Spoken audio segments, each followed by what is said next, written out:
Si alifanya kazi kubwa katika taifa letu la Kenya? Si mumeona tumempumzisha kwa heshima zote? Si tumempatia heshima zake?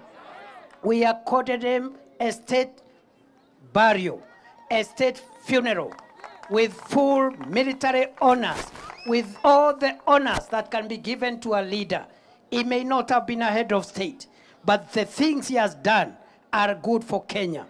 And he has passed on as he was trying to bring Kenya together. We salute him and we pledge that we will continue with unifying Kenya, and that is the best thing we can do to honor and respect our departed Prime Minister Raila Amolo Odinga.